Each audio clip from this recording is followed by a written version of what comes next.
Good evening বন্ধুরা, আজকের এই চিকেন কষার রেসিপিটি শুধুমাত্র বিগিনারদের জন্য। এখানে আমি 4 teaspoon turmeric, 4 teaspoon Kashmiri red মির্চ, কিউমিন পাউডার এবং কোরিয়েন্ডার পাউডার, সাথে পরিমাণ মতো নুন, 2 টেবিলস্পুন মাস্টার্ড অয়েল এবং অল্প পেঁয়াজ কুচি, 4-5 কোয়া রসুন কুচি দিয়ে ভালোভাবে 2 ঘন্টা মতো ম্যারিনেট করে রেখে দেব।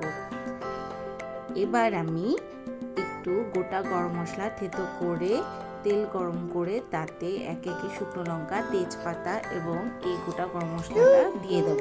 এরপর এখানে আমি পরিমাণ মতো পেঁয়াজ কুচি এবং রসুন বাটা প্রথমে দিয়ে ভালোভাবে নাড়াচাড়া করব, যাতে রসুনের কাঁচা গন্ধটা দূর হয়ে যায়।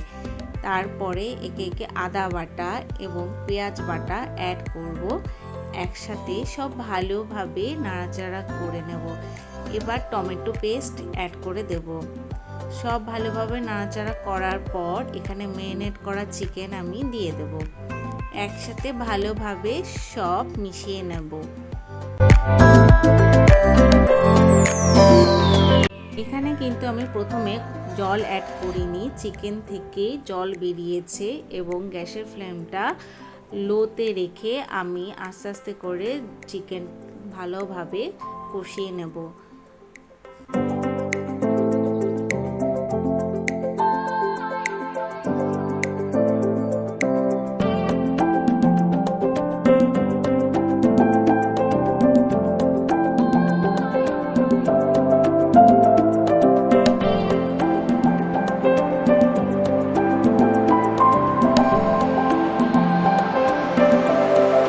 কিছুক্ষণ ঝোলটা ফুটে গেলে এখানে আমি 2 গোটা কাঁচা লঙ্কা চিড়ে দেব এবং গরম মশলা পাউডার অ্যাড করে দেব।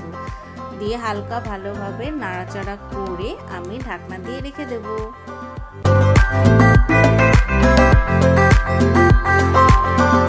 চিকেন কষা রেডি সার্ভের জন্য।